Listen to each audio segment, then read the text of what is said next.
Hey, what's up, everybody in the Escambia, Santa Rosa, Okaloosa Panhandle community?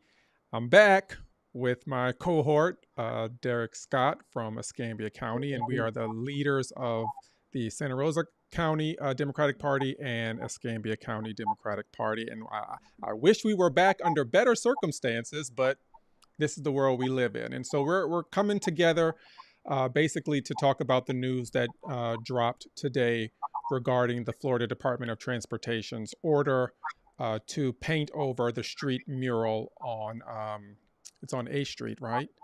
Street, Yeah, yeah. the Black Lives Matter street mural on A Street. This was something that was a surprise to me, but not unexpected given what we've seen down in Central Florida with the painting over the mural in next to the Pulse Memorial, as well as in South Florida, where there was talk about painting over some street murals there. So, without further ado, I want to know, since this is in your county, Derek, what are your thoughts on this? Well, so to your point, I was surprised that it came as quick as it did. I knew that it was coming because we saw, with the state passing that legislation that removed all of the murals that were coming that are in crosswalks and streets.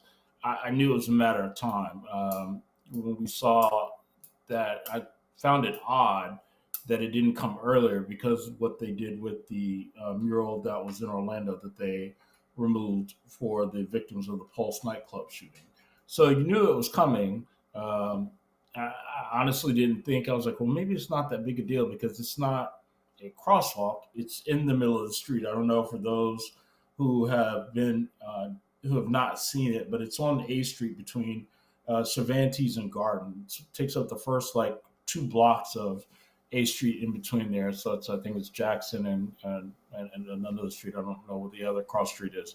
But it's a wonderful mural. Despite having been there that long, it has stood the test of time. I don't know what kind of paint they use, but it is done.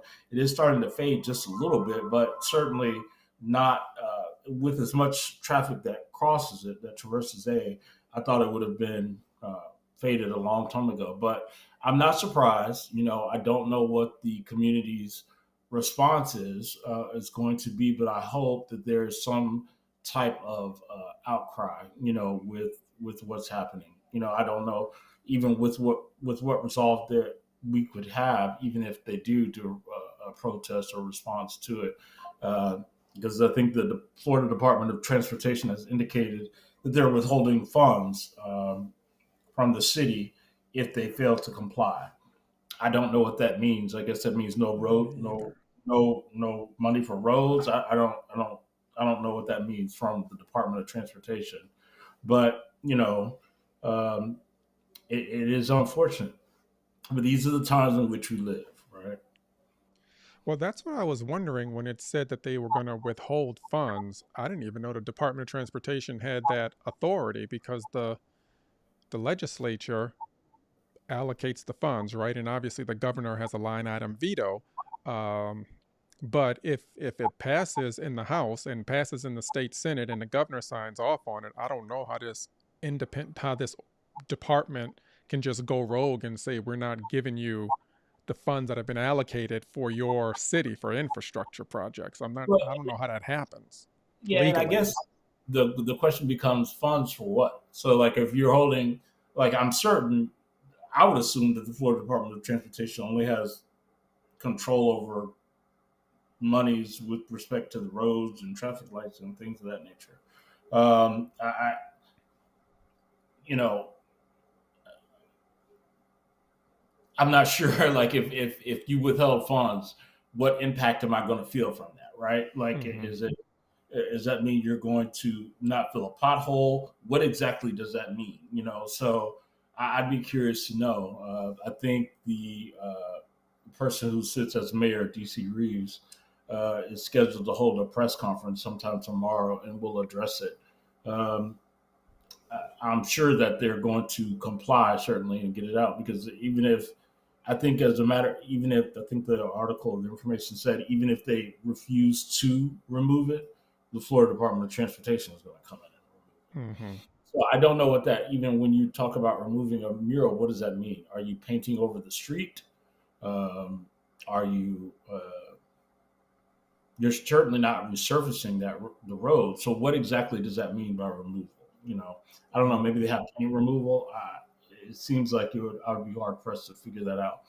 But if you think about what, even if you talk about what impact this has to the community, what I will say is that uh, A Street is a major artery. What I will say that gets people who are traveling from the Navy base over to parts, other parts of Pensacola. So whether they're going to Scenic Highway, whether they're going to Pace, everybody cuts down A Street. That is the main heart. Because if you're coming from Naval Air Station Pensacola, you come up Garden, and then to get to the interstate, you're going to cut over to get on Cervantes.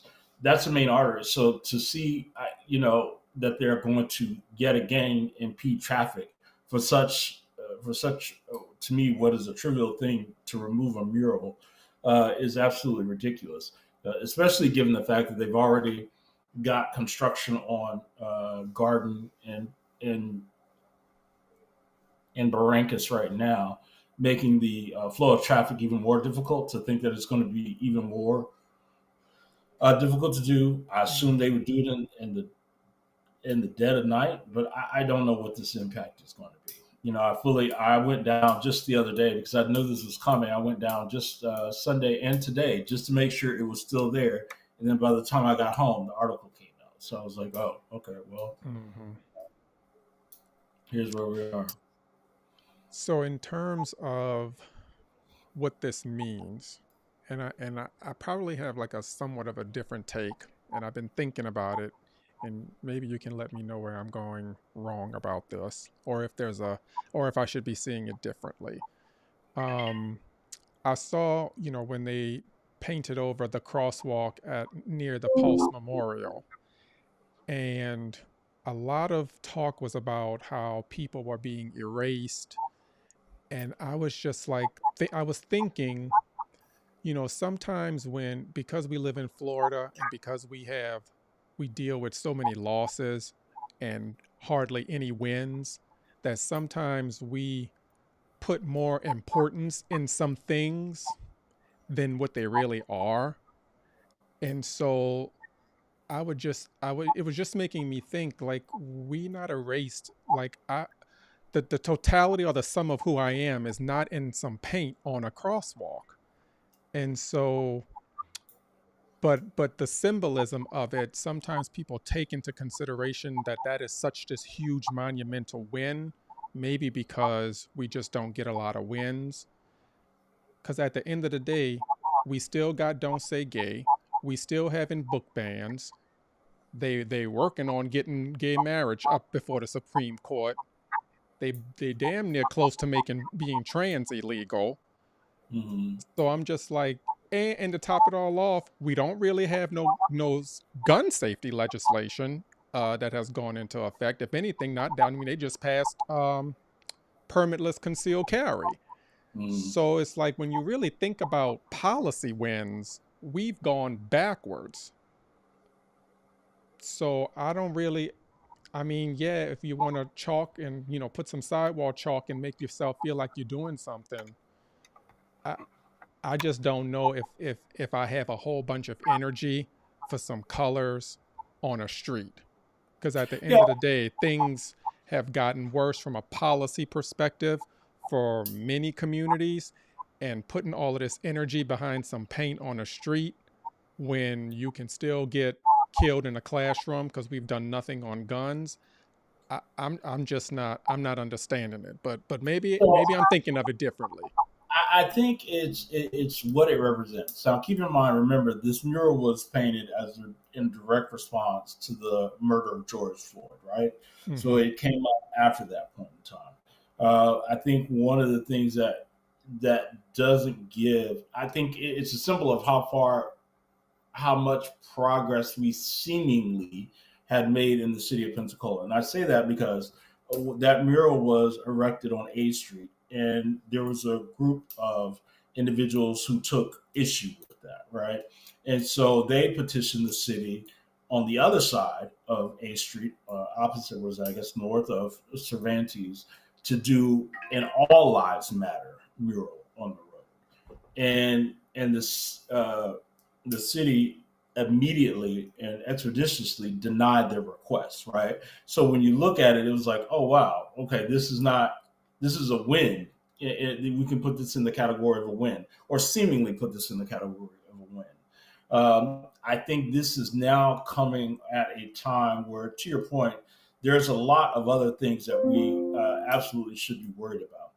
But I think in Pensacola, and when I look at the city, specifically the city of Pensacola, it was like the conversation that we were having just yesterday when Jermaine Williams was talking about all that's happening, right? And I think this is yet another blow within the city of Pensacola that people are going to have something to say. So when we look at the city of Pensacola, what's happening, right? In the past couple of years, the mayor has demolished a historic site, which was the Malcolm Young Gym. For those who were paying attention, there was a lot, and Jonathan Green and a lot of others were at the forefront of having that, of getting that petition signed.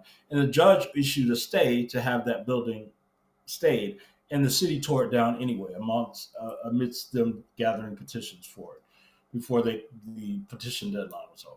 You've seen these land grabs that are displacing legacy Black families in the city of Pensacola, where people have had properties, and they've sold the properties. Either Big Mama has died or Grandmama has died, and the family who was away doesn't want to deal with them, so they sold the property for dirt cheap, and they're putting these sometimes we call them up and down houses. They're up and down. They're like 2-story straight up and down houses, and they're putting like 3 of these houses on the same lot, and they're charging they're pricing at just north of $500,000 for these houses, right? Oh my which God. is which is bringing up the property tax. Like in Pensacola alone, city of Pensacola, probably, I think if I heard the mayor correctly say, we have had the most home sales in the northern part of Florida of homes that are in excess of $1 million. So when we're looking at these people who have had these legacy homes, they're taking one lot and putting 3 up and down houses at $500,000 a piece, which is driving up income property taxes for those around, for the remaining of the Black families who are currently residing there, making it unaffordable because they've got their homestead exemption at like 50,000 or 40,000 or whatever their Mm-hmm. property tax amount is. You now bring a house that's $500,000, and you got your homestead exemption is only at 50,000. Your now property tax is now assessed at 75 or 80,000. That's another $30,000 that you just can't afford. They don't go back and redo your homestead exemption for that. You're on the hook for that 30,000. So what happens? You're displaced from your home. So when you look at that, that leads to gentrification. Then on top of that, we've got uh, them criminalizing, particularly on Cervantes. I don't know if you've driven down there, but they've added these in the past couple of years. These almost like these barricades that are in the center of the road, where it makes it impossible to cross the street, which I guess they could say is for safety reasons, because they do, prior to them putting the barricades in the middle of the road, they did have a lot of people who would cross the street and get killed, and get struck by vehicles. So they put these barricades that go down the center that make it impossible to cross. But what it looks as if is that you're keeping Black people from one side of the street from going to the other. It's almost like being in containment, right? Mm-hmm. So you got that. Then you add that. Then you add another layer of the Fricker Center and the revitalization of the Fricker Center, or the attempted gentrification of a beloved community center for people of color.